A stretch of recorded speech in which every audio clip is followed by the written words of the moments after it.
Hi everyone, welcome to Sex Work versus Stigma.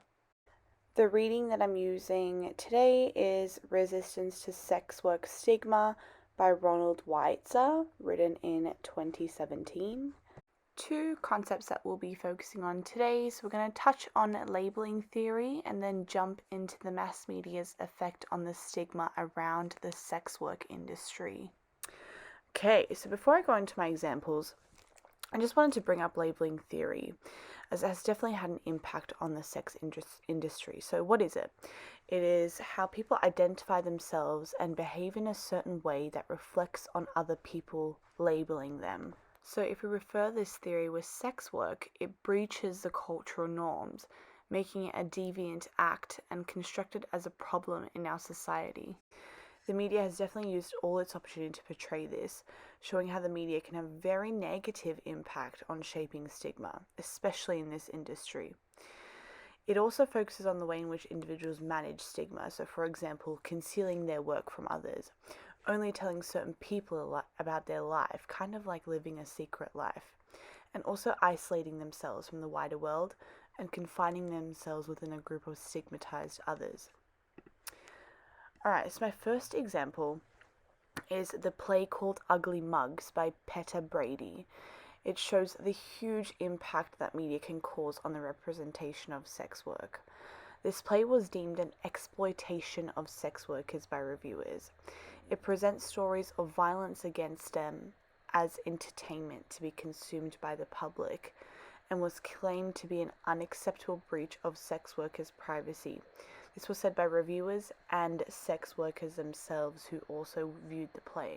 The quote that I've picked for my reading is, "Destigmatization requires more balanced portrayal than what is typically depicted in the media. For example, documentaries on prostitution can portray a range of settings, echelons, and workers' experiences, rather than focusing exclusively on the single type, usually presented disparagingly."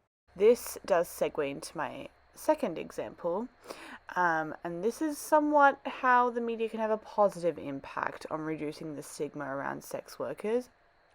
The TV show, released in 2007 by Lucy Prebble, The Secret Diary of a Call Girl, is a provocative and blunt series that showcases the life and times of a high-class call girl. It compiles an intimate, dramatic, and frequently funny accounts of Belle, a confident professional wrapped deeply in her job as a call girl, battling the ever-demanding pressures of keeping secrets from family and friends, which does tie into the labeling theory that we were referring to earlier.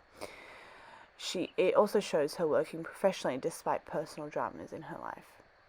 So yes, the images might be a little cliche, but the show doesn't just show sex work in action. It also shows the character's everyday life, making her a relatable and understandable character. Just a hardworking, independent woman, and this can have a positive impact on normalizing audiences' perception of the escort sector in sex work. This does relate to the quote earlier, as the show is a balanced portrayal of the industry and doesn't just show one aspect of it. This kind of portrayal of the sex work industry has actually started to increase, and making it more accessible and relatable. All of these websites and many, many more have risen over the past few years, which capitalize on sex work where viewers pay to see specific content created by the user. All these sites have how-to guides created by users that are trying to make it easier for people to enter into the world of sex work.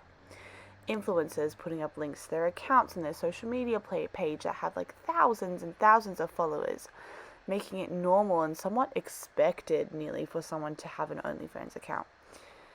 There have been multiple news reports and interviews of people who have become really successful on these sites, which in turn has definitely reduced the deviant label on sex workers, especially in the younger generation, as it becomes more part of the social norm.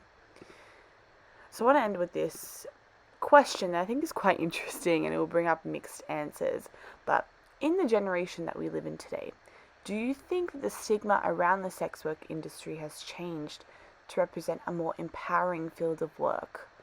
If so, why do we think that is? Thank you.